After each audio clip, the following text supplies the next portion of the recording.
Bienvenidos al podcast Les Administradores Públicos.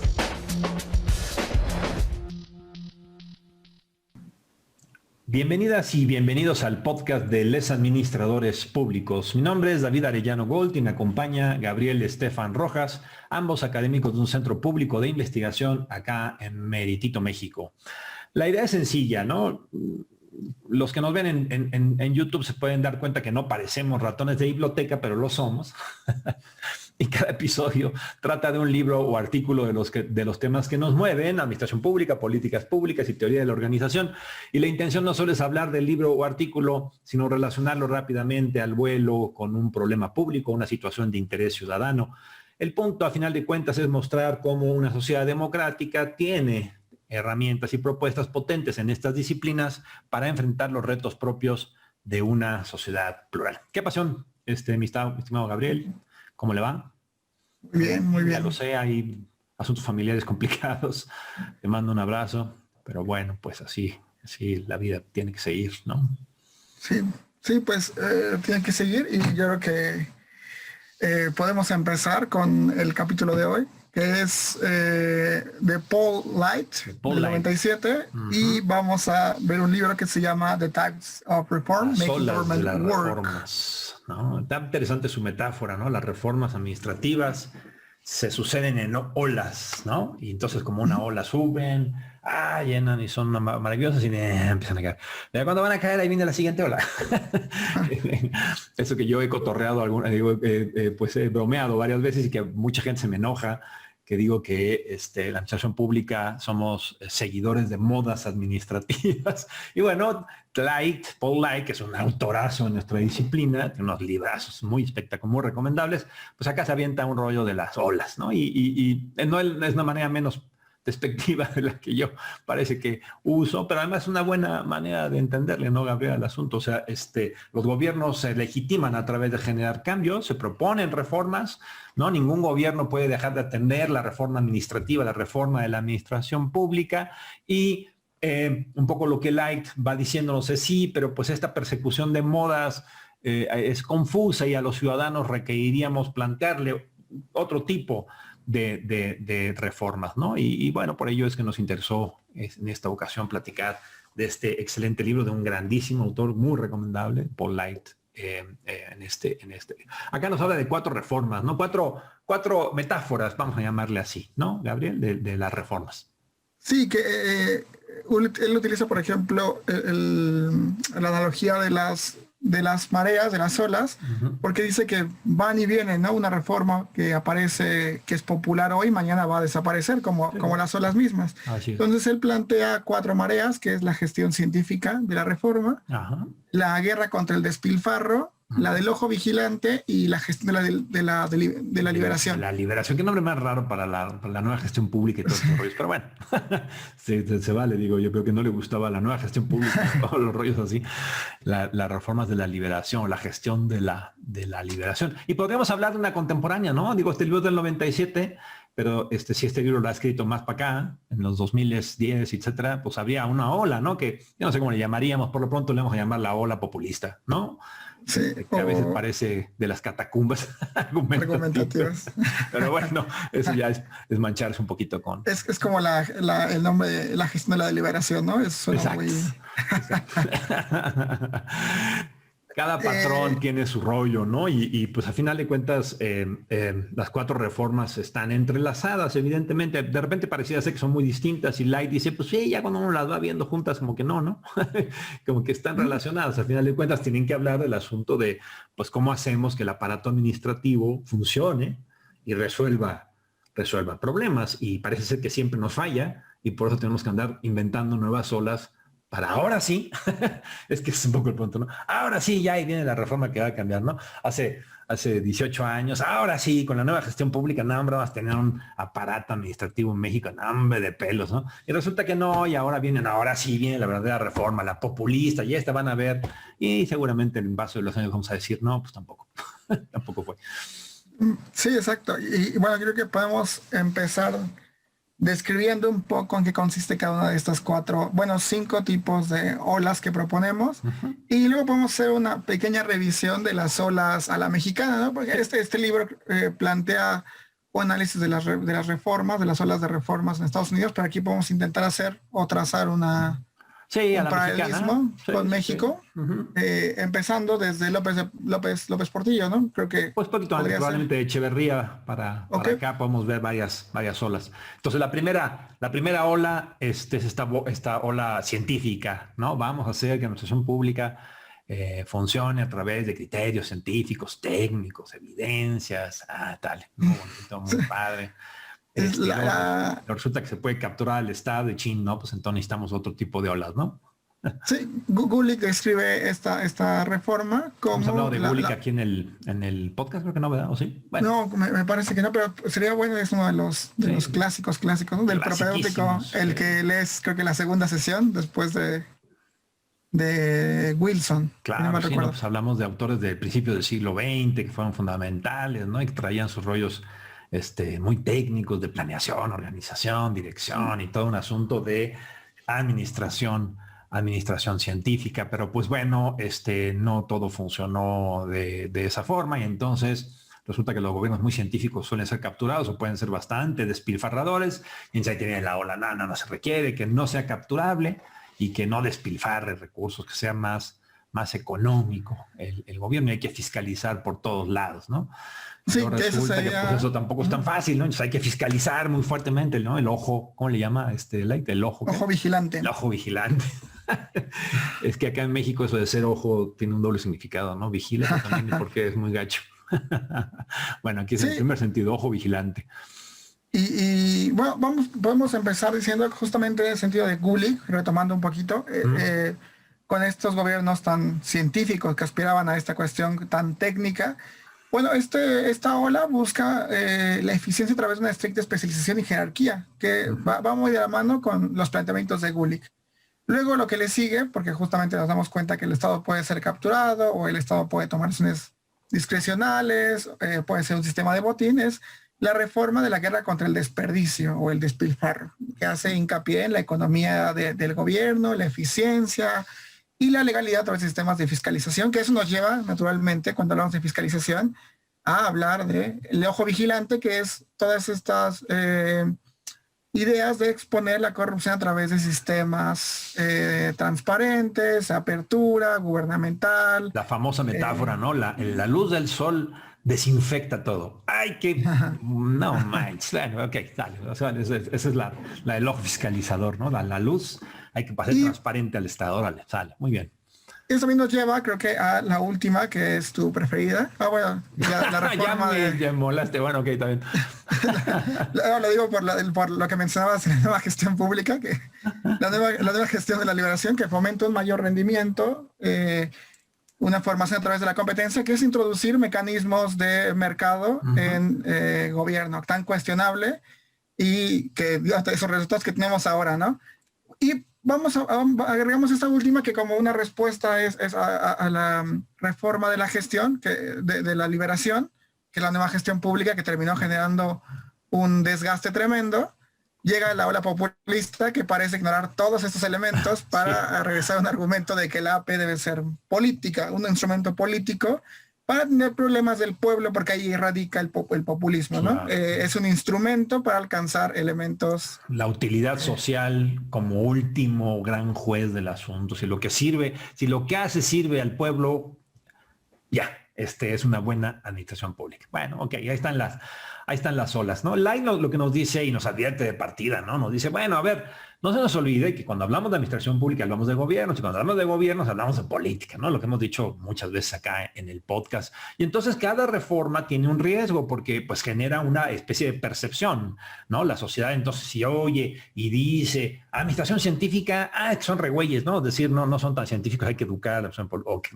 La administración transparente, entonces deben ser bien corruptos, ¿no? Entonces hay que hacer algo. Y luego la administración de la liberación, la nueva gestión pública, no, bueno, pues la administración pública, entonces, mejor dejemos que lo hagan otros entes privados o sociales, muchas de las cosas públicas, porque la administración pública siempre, por definición, va a tender a la corrupción. Bueno, entonces, digamos, se genera una visión que luego acaba siendo confusa para la sociedad, ¿no? Es decir, la nueva gestión pública, por ejemplo, partió mucho de esta discusión de primero el gobierno era la solución de todo, la época científica, ¿no? Luego el gobierno era el problema de todo, que fue la época de la privatización. Y la nueva gestión pública dijo, no, el gobierno es parte de la solución y parte del problema y para ello tiene que aliarse con los entes de la sociedad y con los entes de empresariales. Bueno, entonces digamos, cada reforma implica un argumento que hay que tener cuidado porque se te puede voltear. En el caso del populismo, ¿no? Es que la administración pública no ve al pueblo, no resuelve los problemas del pueblo y entonces luego te vas a encontrar con la bronca de definir qué es el pueblo y a quién le beneficia la administración pública y entonces eso te va a generar problemas de tu reforma administrativa populista en ese caso, ¿no? Más o menos esa idea de padre, ¿no? No hay varita mágica, no hay bala de plata, estamos hablando de reforma de aparatos gubernamentales que son políticos y como en todo, pues toda reforma es también una lógica política, ¿no? Tiene una lógica política, aunque les conste. Sí, que aquí es una reflexión que vamos a tener después, pero parece que esta ola del populismo que aquí planteamos tiene una visión muy política, lo cual es muy beneficioso, pero carece de una parte técnica que la hace tremendamente insostenible en el tiempo, porque en esta idea que también planteamos que las reformas generan percepción, a veces a favor del gobierno, como el gobierno como una solución, pero también el gobierno como un problema. Yo creo que aquí dejo una reflexión que no sé si compartas, pero me surgió ahorita, que es que el populismo parece que genera una percepción a favor del gobierno, de un gobierno muy político, pero genera una reflexión crítica o contraria o una visión más antiburocrática, que me refiero a una cuestión más técnica. Claro. Queremos un gobierno de políticos, pero no queremos un gobierno de burócratas, lo cual... Claro. Es un gobierno de intenciones, yo diría, ¿no? El gobierno populista es un gobierno de intenciones. ¿Quién no quiere resolver los problemas de la sociedad y los pueblos? ¿Y quién no quiere resolver el problema de la gente con más desvestajada? Pues todo el mundo. La pregunta no es esa, la pregunta es cómo le haces para a la hora de la hora lograr, sin contradicciones, sin captura del Estado, sin las paradojas que vimos, ¿te acuerdas? En aquel texto de Deborah Stone, sin paradojas, donde tú arreglando un problema creas otro, ¿no? Y entonces el populismo, pues eso es mera intención, pareciera ser, ¿no? No tiene un sustento técnico. Fíjate, aquí podemos empezar a enlazar con las olas mexicanas, ¿no? A ver, más o menos, digamos, a la mexicana sería así, ¿no? Fíjense, es una cosa muy simpática, ¿no? México, país muy moderno y la 13ª, 12ª economía del país. Y en los 60 no tenía un sistema de contabilidad gubernamental. No sabía dónde estaba el dinero, cómo se asignaba, una cosa curiosa. Y entonces en los 70 comienza una reforma administrativa muy a la francesa, ¿no? Muy sistémica, que era muy técnica, ¿no? Y se dijo, bueno, ahora sí queremos saber dónde está el dinero, en dónde va el depósito del recurso, el presupuesto por programas, ¿no? Fue una reforma hipertécnica que nadie entendía más que los supertécnicos, pero que a la hora de la hora al menos generó eso. Ya sabemos que el dinero tiene recursos, los pone en bolsas y comenzó a ser factible, comenzar a hacer evaluaciones de dónde iba el dinero y el sistema político no cambió tan rápido y entonces pues recordaremos el final del sexenio de López Portillo con unos escándalos de corrupción impresionantes que probablemente siempre habían existido en el sistema político mexicano, pero que por primera vez, de manera paradójica, eran identificables, ¿no? Y hasta ya se descubría que había partidas secretas, ¿no? Porque ya como todo estaba estructurado y si el gobierno, el presidente quería tener una manga ancha, como siempre había tenido en la historia del sistema político mexicano, pues tenía que ponerle una partida en algún lado y le tenía que poner una partida secreta, la cosa más espantosa del universo, que una lógica discrecional que, bueno, a la hora de la hora permitió, entre otras cosas, ¿verdad? Permitió evidenciar que el sistema político mexicano era enormemente corrupto, ¿no? Y entonces, intentando ser científicos, en esta ola, ¿no? Apareció justamente la idea de que era un gobierno corruptísimo, que había que controlar y justamente el siguiente sexenio, el de Miguel de la Madrid, comienza con una nueva ola, ¿no? entre el ojo vigilante y entre la guerra contra el despilfarro, se crea esta idea de la renovación moral de la sociedad. Y se crea una secretaría nueva, la Secretaría de la Contraloría General, que entonces ahora sí va a vigilar que los técnicos hicieran su trabajo y que lo técnico se aplicara y que quien no, pues iba a ser acusado de corrupción, iba a ser corregido, ¿no? Y entonces viene esta SECOJEF famosísima, que luego ha ido evolucionando hasta hoy llamarle Secretaría de la Función Pública, pero que bueno, pues el principio era ese. Entonces la mexicana, diferente que en Estados Unidos, evidentemente, ¿no? Es lógico, pero tiene su relación, ¿no? De lo científico, se genera la idea del despilfarro, ahí te viene el control, vigilemos, ¿no? La SECOJEF, pues al final de cuentas también tuvo muchas limitaciones, ¿no? Perseguir la corrupción y generar buenos mecanismos de vigilancia, pues no solamente un asunto de persecución, es un asunto de, pues en fin, de construcción de mecanismos de vigilancia realmente efectivos y creíbles dentro de un sistema político tan cerrado como el mexicano, ¿no? Y ahí te viene pues la de una ola simpática que combina, ¿no? En el caso mexicano, pues hablamos, digamos, de esta lógica de introducir mecanismos de la nueva gestión pública, ¿no? Presupuestos por resultados, reformas de transparencia gubernamental, crear organizaciones autónomas del Estado para, por ejemplo, regular actividades económicas graves como telecomunicaciones, competencia económica, el sector energético, el sector eléctrico y energético, pues ahí está, ¿no? El de hidrocarburos también, ¿no? En donde tú, pues bajo esta otra ola, combinas, ¿no? La de transparencia con la nueva gestión pública o con la de, ¿cómo le llamó? Se me olvida, la de la gestión de la liberación. Liberalización o liberación, ¿no? Algo así, ¿no? Más o menos, y ya con eso, digamos, llegamos a gobierno de Salinas, gobierno de Zedillo, los gobiernos tecnocráticos, ¿no? De la Madrid, Salinas, Zedillo. Fox ya con un partido distinto, Calderón, que digamos sigue en esta misma dinámica, hasta llegar a la, pues esto, ¿no? A la identificación de toda esta reforma como una reforma neoliberal, en el peor sentido de la palabra, en un sentido peyorativo de la palabra, cosa que no deberíamos de hacer, digamos, porque pues, en fin, pero pues sí, es fácil, ¿no? Es populismo peyorativo o neoliberalismo peyorativo, pues es fácil hacerlo, hasta llegar a la contemporánea, que pues es una idea de que todo lo neoliberal es feo y malo, y ahora pues necesitamos regresar a las raíces, a la administración pública, bajo una reforma populista muy curiosa, porque es una reforma populista que ha hecho realidad el downsizing, ¿no? Que nunca pudo la nueva gestión pública, o sea, la desaparición y la debacle, ¿no? De la administración pública y de sus organizaciones como un mecanismo curiosamente pensado para que ahora sí haga lo que debe de hacer, que es atender las necesidades del pueblo, cosa que pues siempre será un poco complicado de definir. Pues más o menos esas son las olas a la mexicana. Pero bastante parecidas a las que plantea Light, ¿no?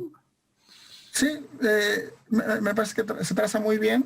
Yo creo que también hay que señalar que Light intenta predecir la subida y la bajada de las mareas mediante el uso de variables como la influencia del gobierno dividido, la influencia de los partidos políticos y la institucionalidad. Yo creo que quizá una diferencia que podríamos encontrar es que quizá en la mexicana vemos que hay olas que están muy comprimidas, ¿no? Una entre otra, como la que vimos del ojo vigilante y la de la guerra contra el despilfarro, que ocurren en un periodo muy corto y que luego se van mezclando con la otra ola que vimos que ha durado un poco más, que fue la gestión de la liberación, que es más de la nueva gestión pública, que yo creo que si vemos duró unos 20 años, porque todavía en ese sexenio, en la década anterior vimos toda una ola de creación de el sistema nacional anticorrupción, que va muy en esta lógica de incluir y demás elementos, ¿no? Sí, bueno, la otra diferencia, Gabriel, ¿sabes cuál es? Perdón que te interrumpa, la legislativa.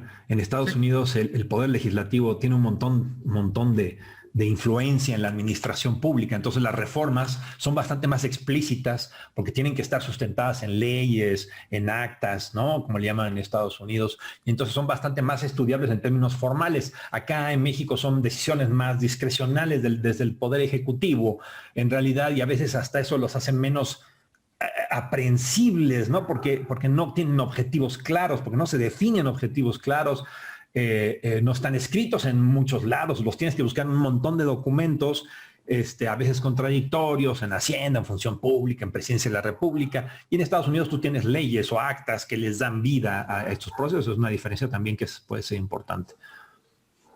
Sí, me parece que de hecho es una diferencia, yo creo que la diferencia clave entre México y Estados Unidos, que yo creo que esta separación muy clara que en Estados Unidos vengan las reformas o emanen del legislativo, cambia también cómo le hace frente las burocracias o los gobiernos.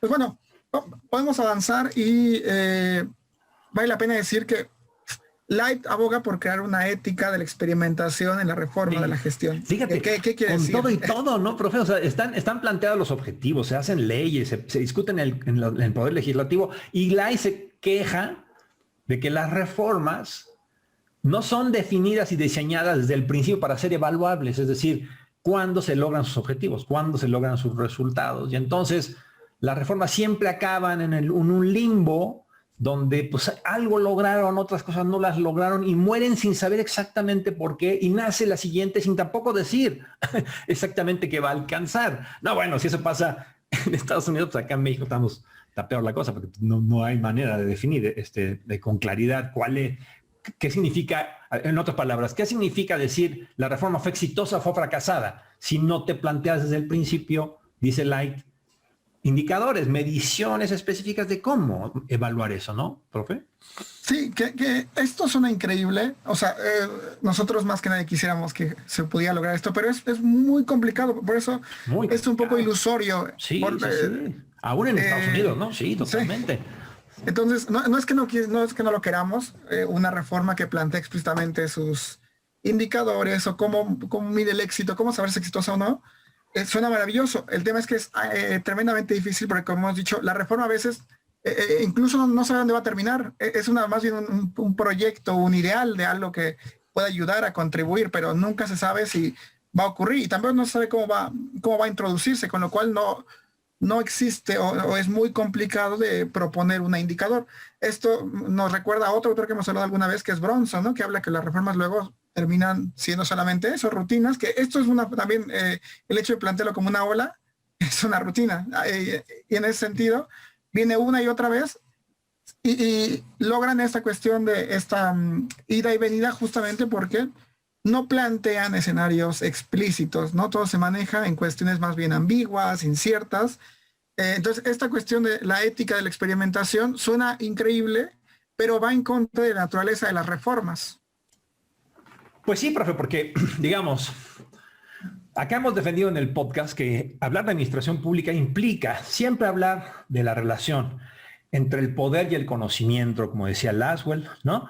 Entre lo político y lo técnico. Que no nos vendan mentiras, ¿no? La administración pública es política.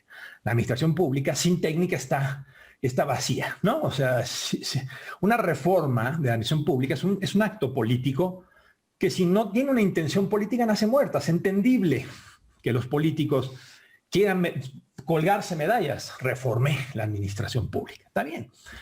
Pero sin técnica, pues navegas sin sentido, que es un poco el sentimiento que tú y yo compartimos de la actual, entrecomillada, reforma populista de la administración pública que estamos viviendo en México. Bueno, entonces por ello es que es un poco ingenuo en Light pensar que una reforma se va a amarrar solamente a elementos técnicos y diciendo exactamente esto es fracaso y esto es éxito, cuando muy buena parte de la reforma es la ganancia política de yo soy el reformador o la reformadora del sistema. Entonces, digamos, hay un equilibrio, hay un poco complicado, digamos, a lo mejor la promesa no es tanto que esté totalmente amarrada técnicamente, pero yo sí creo que, digamos, si queremos que estas olas tengan una mejor una efectividad más clara y sean explicables a la sociedad, sí se debe pensar, sí tendría que pensarse algunos elementos de transparencia, ¿no? Probablemente, digamos, este punto justamente de confiar en la lógica de la discusión plural de las reformas, pues, podría ser una buena solución sin que llegue a hacer lo que está proponiendo aquí el profe Light, ¿no? Sí, porque justamente creo que como mencionaba antes, la naturaleza de la reforma es incierta o es ambigua porque tiene un trasfondo político. No te puedes aventar a la reforma diciendo que puede fracasar. Uno tiene que también argumentar y vender que va a ser exitosa, aunque no sepa si va a ser exitosa, aunque no haya ninguna señal que te indique que eso va a ser exitoso. O luego ni lo sabes, o los políticos no tienen idea de si algo va a ser exitoso, sino eso tiene un ideal. Con lo cual, sí, entender la reforma como una mezcla política y técnica permite justamente que no solo esperemos que nos digan si va a tener indicadores que indiquen el éxito, sino, no sé, comprenderlo de una manera mucho más integral. Es un equilibrio muy difícil de resolver, con lo cual no hay como siempre mencionamos en la primera temporada, no vamos aquí a resolver nada, que es muy frustrante para que nos escuchen. No vamos a proponer algo que sea la panacea, pero al menos vamos a reconocer que es un equilibrio muy difícil y que, bueno, implica un montón de elementos que son muy, muy complicados, que es todo el apartado político, la argumentación, el discurso, la negociación y lo técnico, ¿no? Que es entender la realidad y poder comprenderla de una mejor manera para intentar transformarla, sabiendo que hay un montón de cosas ahí que pueden impedir que nuestra reforma termine por tener éxito o termine incluso por no generar algunos elementos que no esperábamos y no queríamos. Claro. La cruz de cualquier sistema, de cualquier régimen plural o democrático, está en que todo es político. Esa es una cruz con la que se tiene que vivir. Entonces, cuando alguien te dice, vamos a hacer una reforma científica, te está dando un argumento político. Y cuando alguien te dice, vamos a hacer que la administración pública solamente vea la utilidad social, está dando un argumento político, ¿cierto? No hay tal cosa como una administración pública apolítica, ¿no? En el caso, por ejemplo, del populismo, pues la gran duda justamente es esa. En una sociedad plural, el pueblo no es unitario, es un montón de pueblos, una serie de grupos que tienen perspectivas diferentes y que con base en ello, pues efectivamente, cuando alguien dice que la administración pública solamente debe dirigirse al pueblo, pues lo que no sospecha políticamente es que es el pueblo según definido el gobierno en el poder. ¿No? Y entonces regresa a la administración pública botín, digamos. O sea, hay un argumento y una intencionalidad política de cualquier reforma, así sea la más técnica, repito. La nueva gestión pública se hizo unas pelotas espectaculares, ¿cierto? En México y en otros lados del mundo, malabareando, tratando de esconder que sus argumentos no eran políticos. Y claro que eran políticos, ¿no? Era la lógica de que el mejor sistema, el sistema más adecuado, era uno donde hubiera un juez imparcial llamado el mercado, ¿no? Donde se iban a decidir sin la intervención de seres humanos en una lógica del mercado, las mejores soluciones.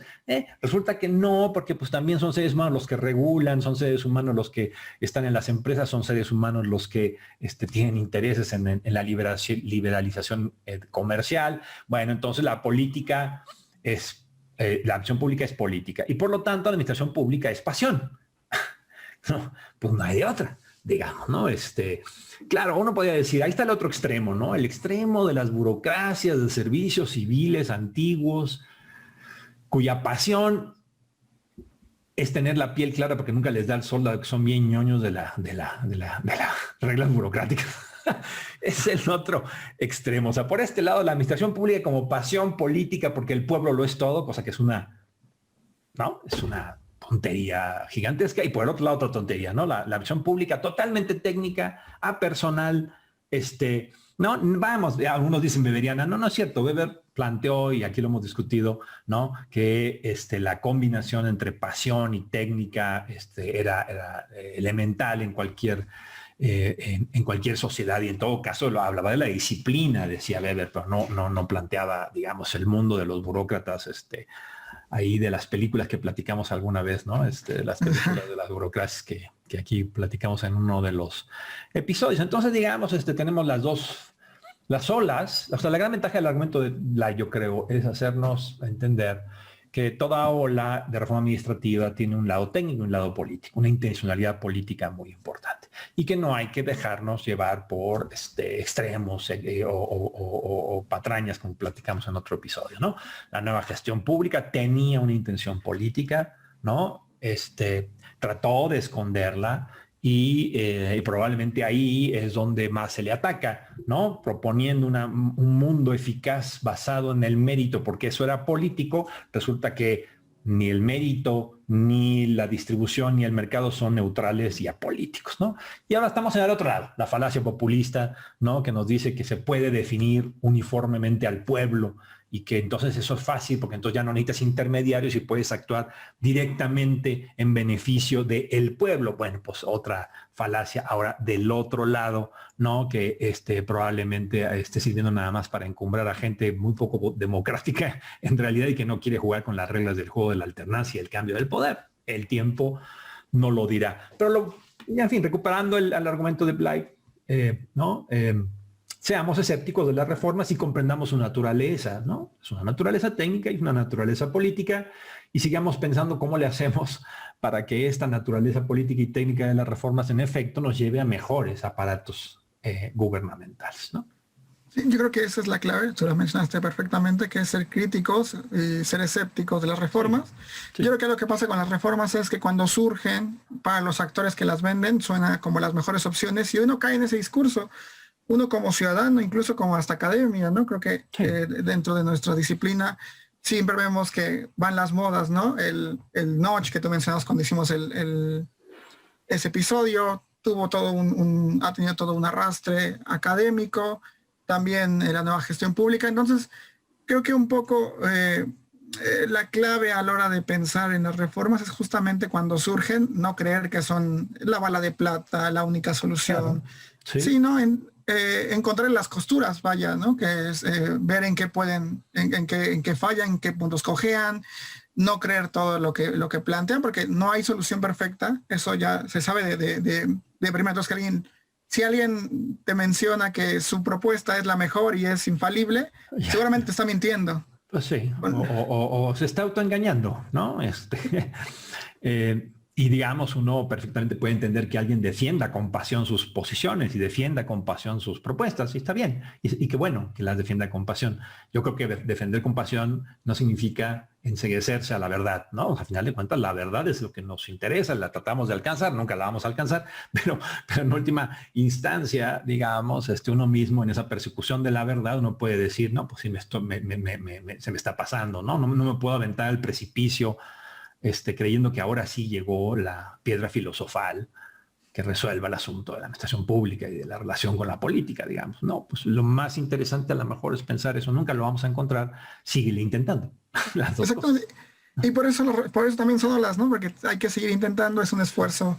Claro. Van y vienen y luego puede venir una más grande y la que tenías ya es pequeña, ya no alcanza a resolver. Entonces sí, creo que al final un poco una solución que sí planteamos aquí, no podemos resolver esa dualidad, ese equilibrio tan difícil entre lo político y lo técnico, pero podemos al menos recomendar o reflexionar sobre una forma de poder entender o de visualizar estas reformas desde un punto de vista más crítico, es justamente reflexionar sobre ellas y ser escéptico sobre sus elementos. Éntrale con pasión a lo que estás haciendo y a lo que piensas que es lo correcto. Mantén un espacio de escepticismo constante, ¿no? Y pregúntate si no te estás autoengañando, ¿no? Y no estás con ello engañando a otras personas también. Yo no creo que no se puedan las dos cosas juntas, o sea, suena contradictorio, pero pienso que por ahí también va el argumento de este libro de Bly, ¿no? De las olas, para hacernos reflexionar sobre bueno, la importancia y por un lado, la pasión, pues la fuerza que necesita la reforma para vivir y para existir, y por el otro lado, el no comerse uno mismo sus propias mentiras, ¿no? O esperanzas. Sería algo como una pasión con responsabilidad, ¿no? Una pasión intensa, pero que también se sabe que debe ser contenida o debe ser reflexionada permanentemente, justo para no dejarse comer por sí mismo. Creo muy que bien. Eso sería un buen fin. Vale, pues muy bien, Gabriel, pues interesante este libro, ojalá que lo disfruten, que nos escuchan. Le mandamos muchos saludos, y pues nos vemos en el próximo episodio de Les Administradores Públicos. Cuídate, Gabriel.